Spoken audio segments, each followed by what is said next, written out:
So what I want to do this morning is just give you, make an announcement, and I'm pleased to announce that the NYPD has completed the deployment of approximately 20,000 body-worn cameras citywide in each of our departments, 77 precincts, 12 transit districts, and 9 police service areas. This is a significant milestone in the department's commitment to neighborhood policing, enhancing transparency and trust building, as well as encouraging lawful and respectful interactions between public and the police. We're also beginning the next phase of our program, which is the expansion of our deployment of body-worn cameras to our specialized units. We've moved just beyond 3.5 million videos to date, and we have seen the benefits of recording. For example, facilitating the review of events by supervisors, fostering accountability, memorializing information that support tactical reviews, training, and enhancement of investigations, as well as risk management. So now I want to turn it over to Commissioner Tisch for some comments, and then we'll go to the next phase. Jess? Can you guys hear me? I want to make sure I saw that there were some issues before. All good? We're good. All right. So thank you, Commissioner. The milestone that Commissioner Tucker just announced, that the NYPD has rolled out body cameras to 20,000 uniformed members of the service, representing every police officer, sergeant, and lieutenant assigned to our 98 patrol, transit, and housing commands citywide, represents the fulfillment of a promise that Mayor de Blasio and Commissioner O'Neill made to all New Yorkers over a year ago. It also makes the NYPD's deployment of body-worn cameras the largest in the nation by approximately a factor of 2, with plans to be the largest deployment in the world in the next few months. To put the size and pace of this deployment in context, if you look back at the last month of 2017, the NYPD had only 1,300 officers participating in a court-ordered pilot of body-worn cameras on the 3rd platoon. That is 3 p.m. to 11 p.m. That means that over the course of the last year, we deployed body cameras to approximately 18,700 officers. So much went into this deployment. Most people think, take the camera out of a box, hand it to the officer. But for an organization the size of the NYPD, the undertaking is wildly more complicated, with massive policy, training, legal, interagency coordination, and of course on the IT side, network, storage, wiring, docking, construction, and support implications. The numbers are staggering. As Commissioner Tucker said, to date, we've recorded over 3.5 million videos. That's 450 terabytes of data, nearly half a petabyte. And we're up to approximately 86,000 videos recorded per week. You all likely remember the incident that occurred on October 21st of last year, just as we were nearing the finish line, when an LE5 body camera assigned to one of our officers in the 121 precinct in Staten Island ignited. Out of an abundance of caution, the NYPD took immediate action, recalling all 2,990 LE5s deployed across 18 commands citywide. Those cameras were all replaced within 1 month with LE4 model V-View cameras that do not have the same defect. At the time, the department made the strategic decision to transition to Axon cameras as our go-forward strategy. So for the balance of the commands that remains on the deployment schedule as of the end of October, 19 to be precise, we put out Axon Body 2 cameras. Remarkably, the recall and replacement of the LE5s only pushed out our overall schedule by 2 months. Despite the move to a new model camera, the stand-up of a new evidence management system, and modifications to docks and other infrastructure to support the new camera, to say nothing of changes to training curricula, coordination with external stakeholders, and the like. And this recall and replacement was done at no extra cost to the department. Although I want to note, we did pay a few $1,000s, $3,000, for a forensic analysis of the affected LE5 camera, but that was done and those costs were borne by us deliberately to ensure the independence of that critical review. Today, our breakout is approximately 16,000 LE4s and 4,000 Axon Body 2s, with plans that I will detail to deploy an additional 4,000 Axon cameras to support commands beginning this month. Additionally, beginning this coming fall, we plan to start transitioning out the VView cameras, replacing them with Axon Body 2s or the latest Axon model camera that is available at that time, going command by command, also at no cost to the department. To remind you of the phases of our body camera deployment, we first started experimenting with body camera technology in 2015 when we did a mini pilot to familiarize ourselves with the policy implications of a broader rollout and to make certain infrastructure-related technology decisions, Notably, did we want to store all this video on-prem or in the cloud? In April of 2017, we began phase 1 of the body camera deployment, which included outfitting approximately 13,000 police officers assigned to 20 precincts across the city on the evening tour with body cameras. Phase 2, which represented the balance of the commands beginning in December 2017 and included deployment of 18,700 body cameras citywide. Phase 2 was complete at the end of February, and in March, we have already rolled right into Phase 3. Phase 3 of our body camera deployment, which commenced this week, includes approximately 4,000 additional cameras being deployed to support commands citywide. Those commands include, among others, our Strategic Response Group, our Emergency Services Unit, the Critical Response Command, Highway Patrol, School Safety Uniform Task Force, and borough-level commands, including anti-crime teams, auto larceny units, among others.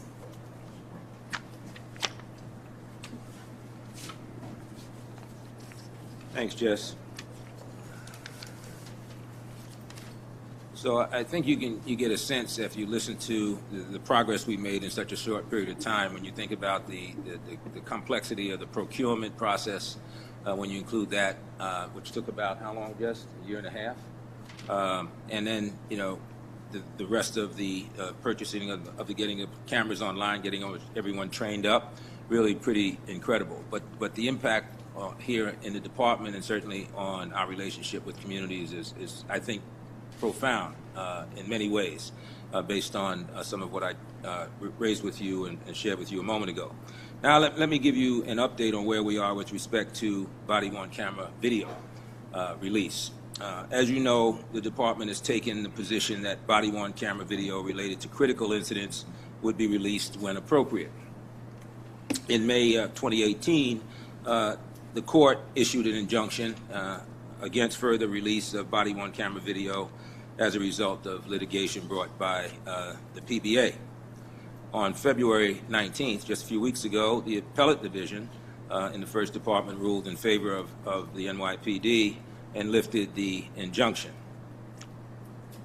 Consistent with prior practice, the department is reviewing recent critical incidents, notably officer-involved shootings, and as a result, we'll be making a decision on the release of video on a case-by-case basis. This is not a one-size-fits-all approach. Just remind you that rather each incident must be evaluated and the privacy interests of persons depicted in videos must be considered.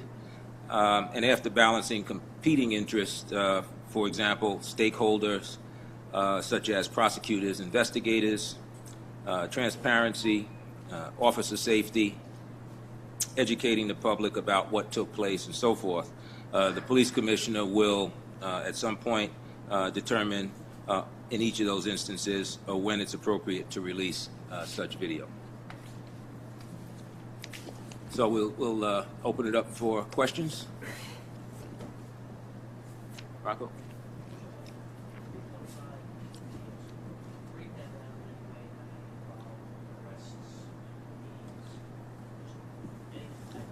I want to ask Matt to step up on the breakdown, because it's difficult. I mean, think about it, 3.5 million videos. That's to say the least, significant. But we can give you some examples of what we're looking for and what we look at as we go forth in light of all the issues I raised and the reasons that we think having the videos are important. Matt? Right. So at this point, the short answer is we cannot break down with specificity what each video is related to. So you may recall we published a policy that requires police officers to record a whole series of events that they take part in every day when on patrol. And generally, these events include anything that is investigative or enforcement in nature. So, for example, making an arrest, issuing a summons, conducting a car stop. Because it is so diverse, and because there may be, and typically will be, more than one police officer on the scene of any one event, we cannot, at this point, say how many are exclusively related to an arrest or a car stop. That's just beyond the capability. But we do have the ability to backtrack and identify videos related to an event when necessary.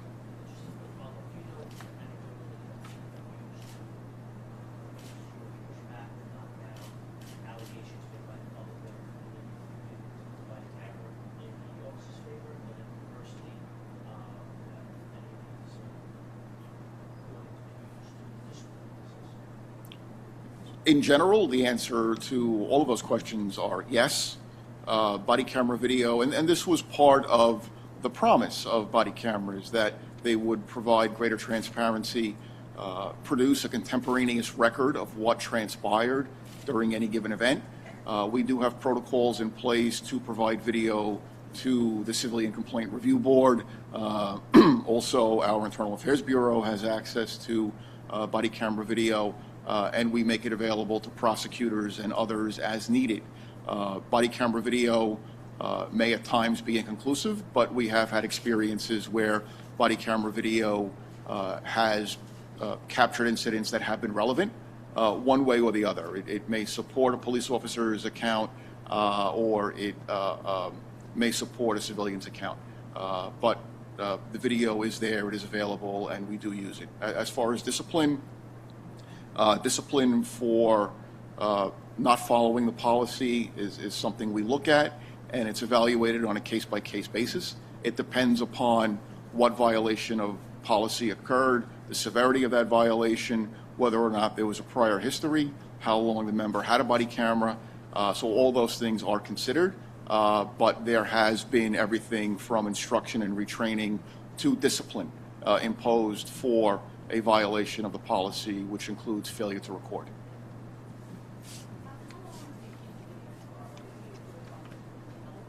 So the default retention period for body camera video is 18 months. However, if necessary, videos can be retained longer or indefinitely. So, for example, if a district attorney needs a video for the prosecution of a case, we make it available to them. They can retain it, but we can also retain a video for as long as needed. In the cloud. Tony?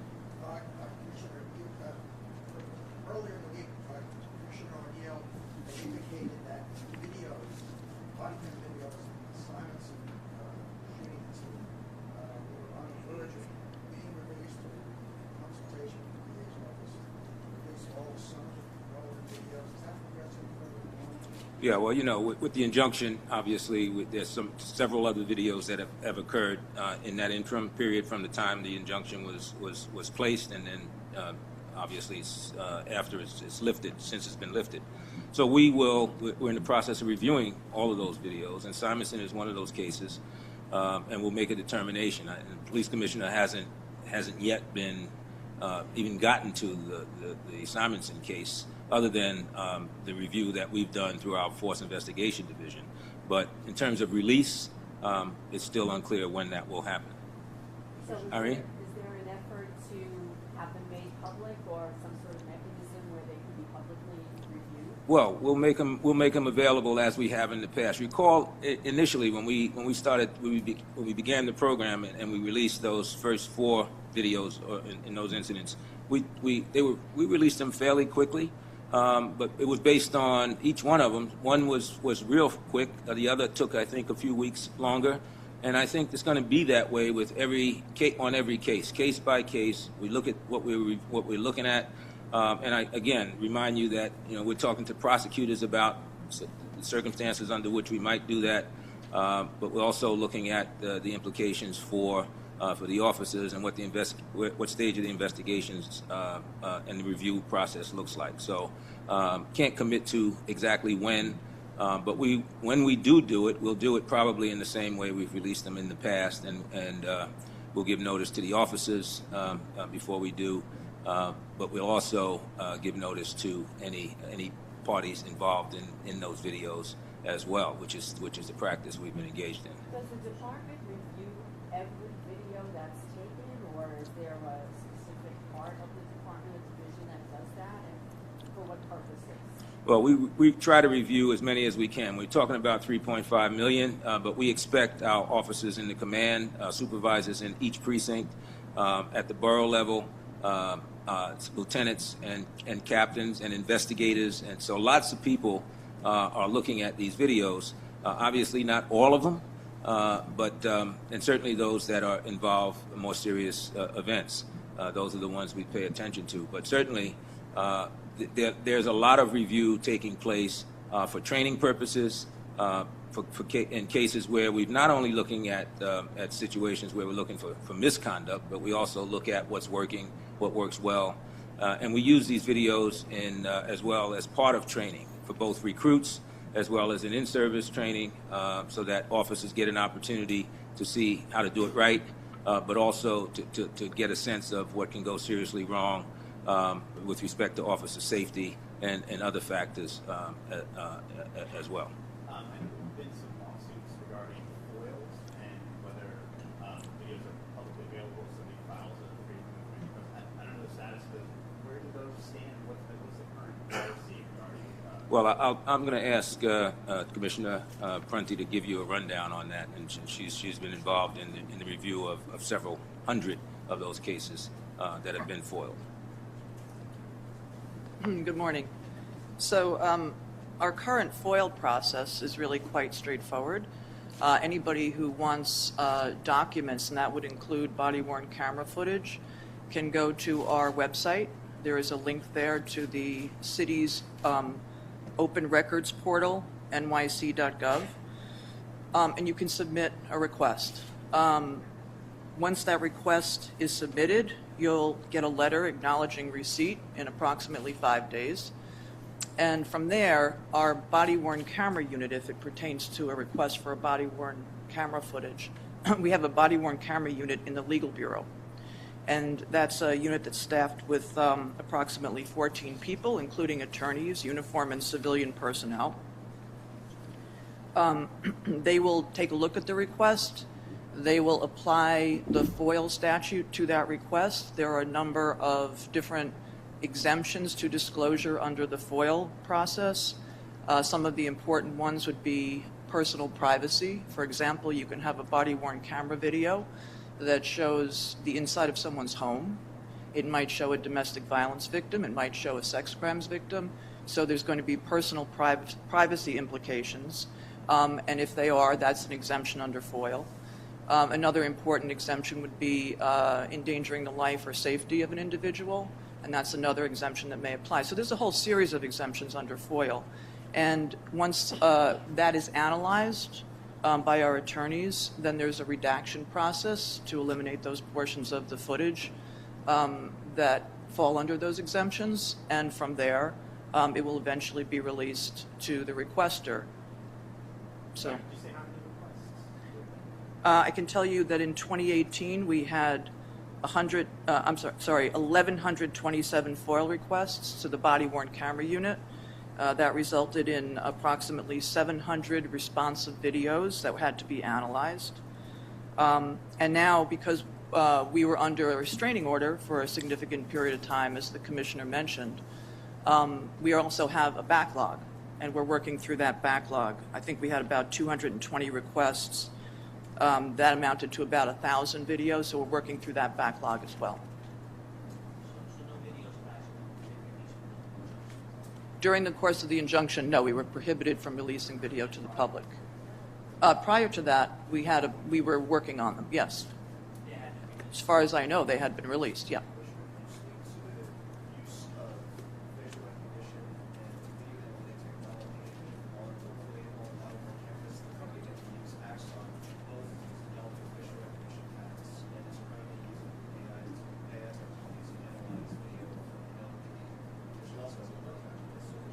Could you do that? I'm going to turn that over to Commissioner Tisch. This is, we don't do it. Are there policies that state that this cannot be done in the future? Because the technology can go by now. With respect to our facial recognition technology, we're presently working on and finalizing the policy regarding the application of that. It's not yet final, but we're working on it. Commissioner, it seems to me you're deploying more of these cameras, body cameras, because you see a great benefit. So without being specific in terms of the statistics, the numbers, where do you see the most significant benefit? Is it prosecution, police procedures in terms of improving them, or is it this community trust or accountability? I think it's all of the above in different ways. But certainly in terms of officer safety, for example, tactically, we look at those videos and we make determinations. So in a force investigation case, for example, we'll make determinations when we meet with the force investigation, briefs the executive staff on a particular shooting, which we do routinely. What may come out of that briefing, among other things, will be some instruction, some desire to retrain these officers or to get them engaged and show them the video and give them a sense of what they did wrong, what they did right. Sometimes it's just basic as that.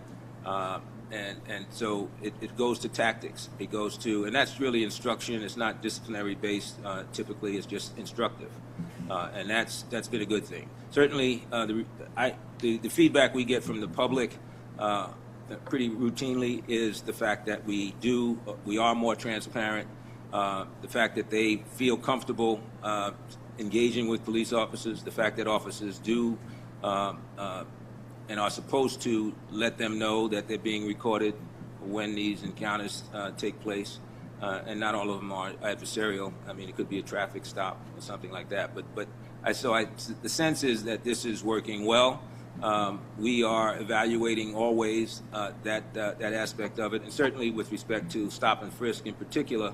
We have the federal monitor, and so one of the reasons, the initial set of cameras that we put out there, those 1,000 or 1,200 cameras that we deployed, were related to the pilot that the court ordered, and so that's when we began bringing the cameras on board effectively. So that's an ongoing process, and the monitor is conducting their review, their evaluation of that pilot as we speak. Hi, how are you? I wanted to ask you, one of the issues that defense lawyers and advocates have identified with the footage so far is that it doesn't start early enough to see whether officers were justified in making a stop, and that in critical incidents where things unfold pretty quickly, that footage is lost because officers aren't required to start recording sooner. And I know that the monitor has ordered some sort of pilot looking at recording soon, so I'm wondering if you're moving toward changing that requirement to about low-level encounters. Changing the requirement so that officers need to record lower-level encounters. Well, the first I'll say, and I'll ask Matt to talk further about this, but initially, what's required right now is officers, if they're getting involved and they're doing a stop, especially, so any enforcement action, those cameras should be on. And we have been going to great lengths to try and make sure that the officers understand that they have to turn the cameras on early enough in that process and engage that camera so that there's a buffer, 30-second buffer, Jess. But once it's on, but we like them. If you get a radio run and you're headed to the location, before you get out of that radio car, you should have the camera activated when you begin whatever the action is as you respond to that call. Really, really important. And so that's the rule. We expect that to happen, and we also expect the officers to turn the cameras off when the event, whatever it is over. Matt, you want to expand on the question? Sure. So what I'll say about the policy covers this point very, very specifically, right? Officers must begin recording for the specified events that we want them to record, those enforcement or investigative related type of jobs, any crime in progress call, that type of thing, where it's most likely that they will take some police action. They are directed in the policy and also trained in the training to begin recording immediately upon arrival at the scene. So as they pull up to the location, they should turn that camera on. Commissioner also mentioned that the cameras have what the manufacturers call a pre-event buffer. For the VView cameras, that is 30 seconds. For the Axon cameras, it's 1 minute. And what that means is that the camera is always recording video only until the record switch is activated to begin recording, at which point it records audio and video. So that buffer is always recording video, but the video is always overwriting itself. So it's only preserving the last 30 seconds. And then when you turn that camera on to begin recording, it records audio and video from that moment forward, but it also essentially goes backward in time and locks in or preserves that preceding 30 seconds in the case of the LE4 camera and 1 minute in the case of the AB2 camera.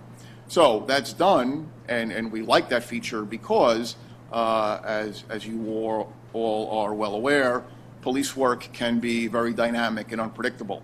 You could be on routine patrol 1 minute, turn a corner, and ride into the middle of something, and now you have to jump out of the car and take police action. So having that buffer built in, that 1 minute or 30-second pre-event buffer will capture a lot of what led up to that event. So that's a feature that really serves us very, very well. And just from a general perspective about recording more events or recording earlier, you may recall that going back to early 2017, before we actually finalized the policy and published it, we worked with the policing project at NYU to do citywide surveys. We had almost 30,000 responses, and based upon those surveys, as well as feedback from elected officials, community leaders, our own people internally, we struggled with this tension between recording events that could be of significance, but also being mindful of personal privacy. Police officers, civilians, and where to strike that balance in terms of what to record and when. So, you know, the easiest thing to say from a policy perspective and from a training perspective would be to say record everything. However, that could have a chilling effect on the public calling the police, cooperating with the police. People may not necessarily want to be recorded. We would capture a lot of events that really get into people's private lives. So we try to strike that balance, and that's why the current policy is that we record investigative and enforcement activities and not every routine call for service.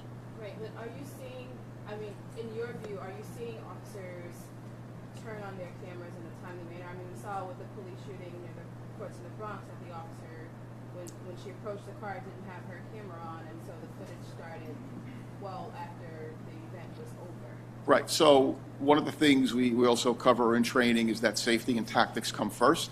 There will always be situations where things escalate rapidly, and the officer's first thought is not going to be to turn that camera on. We understand that. That's just one of the issues with body cameras. It's one of the consequences of, quite frankly, the only way to avoid that would be to record continuously for the entire shift and never turn the camera off. I'm sorry. In that instance, she was making a stop of a car that she knew was stolen? Right. And under normal circumstances, yes. However, that event unfolded in a second or two.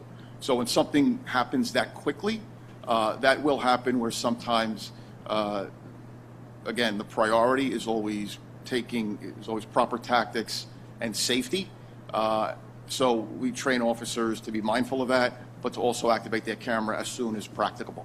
But that's the exception.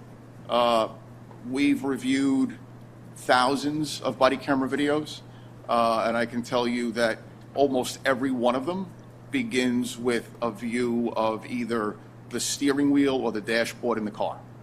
And you know, when you scroll through the system and you're looking at the screenshots of the first frame of video, you see just repeatedly dashboards and steering wheels.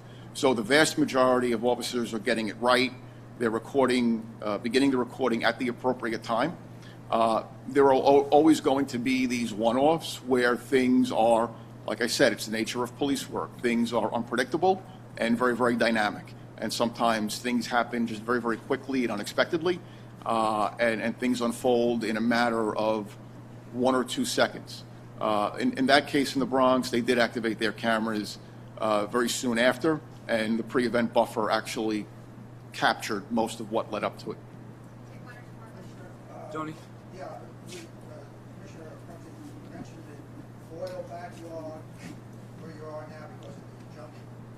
FOIL can be a very cumbersome process, as in fact you're going to find out because we use it. It can be months before you get a response even for satisfaction. I'm wondering in cases of public importance with videos, if there's any provision or discretion with anybody, the legal bureau or the commissioner's office, to have certain requests, certain incidents, video incidents, to jump the queue. In other words, to get faster resolution, normal 5-day answer, 20 days, 30 days. Well, yeah, I don't think we do that, but, you know, I think we take them as they come in the queue.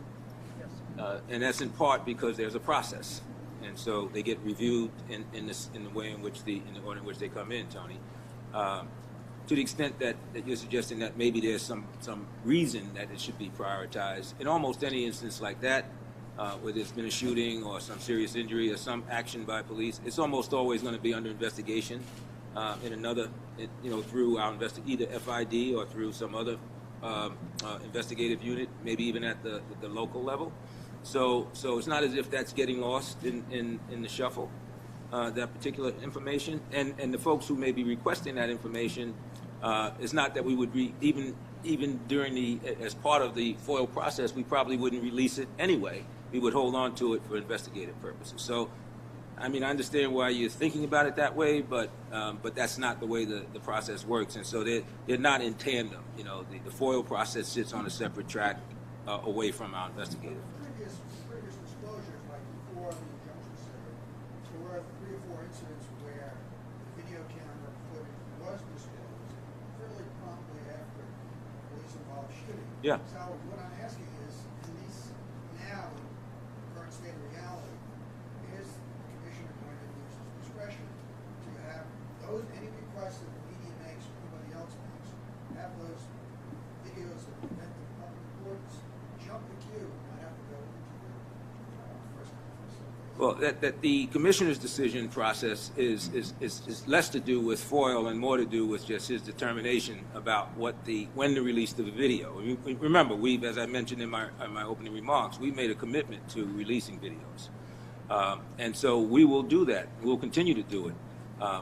There obviously has been this gap, and so we're taking those cases under review, and as I said, the commissioner, we haven't gotten to the point where, and you mentioned Simonson as in particular, which is the most recent, one of the most recent cases after Brian's death, and so you know, eventually we'll make some determination. The police commissioner will rule on and decide when that video should be released, but there are others as well in that queue.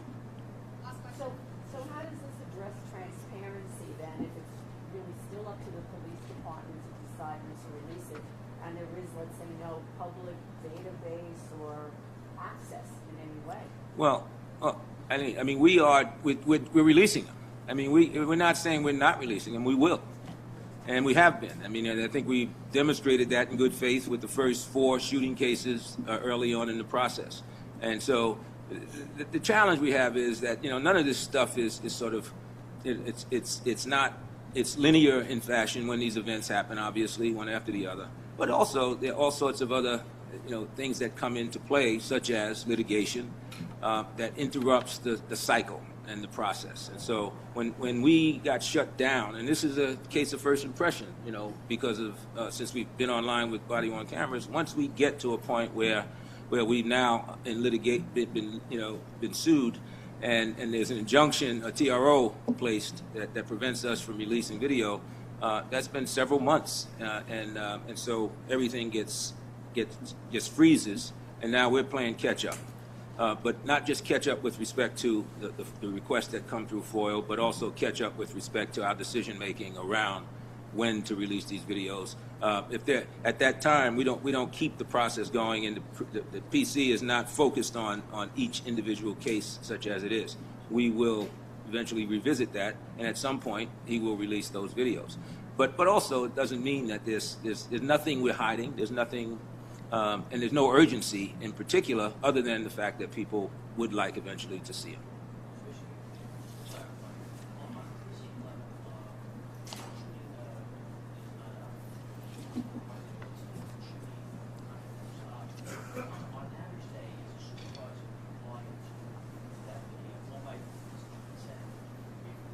We do. We have, Matt, you can tell me what the rules are, but yeah, we do actually do that, Rocco. There's an expectation, and we require it by supervisors. Supervision in this entire process is really critical, and we stress that, and Matt can tell you about how we keep track of it and monitor it. So when it comes to line supervisors at the command level, when police officers attend the training prior to being issued a body camera, supervisors attend as well. They receive all the same training. But there's also a separate component just for supervisors on their responsibility as it relates to the body camera program and supervising their personnel. At the command level, we have designed and require supervisors to conduct monthly inspections by doing random samplings of body camera video. And they have to review the videos and assess them for a whole host of issues, whether or not the officer activated the camera in a timely fashion, whether the officer employed proper tactics and followed policy, and things like that. On a strategic level, on a department-wide level, the Risk Management Bureau performs a number of analyses and publishes reports that we use internally to measure compliance and effectiveness of the body camera program. So, for example, they will look at body camera usage, number of recordings, will seek to identify any police officer who's not had a recording in a certain period of time to see, to make sure they are in fact in compliance. We also measure body camera video against other data sets that we have, like summonses, like arrests, use of force reports, things like that, to make sure that there are videos that correspond to that event. So in this way, through a whole host of things, we're looking at body camera video as well as other department activities to make sure that officers are recording when they're supposed to. We address this either with a direct investigation. It also is used at CompStat and other review mechanisms that we have. I would not want to guess. We don't have a firm number on that, and I wouldn't want to speculate. Well, when we talk about, no, there is no set number. And we would never give anybody a number saying, hey, patrol supervisor or training sergeant, you should look at X number of videos every month, because it depends. It depends upon the volume, it depends upon the activity in the command, and we don't want people fixated on numbers. We want them paying attention to quality.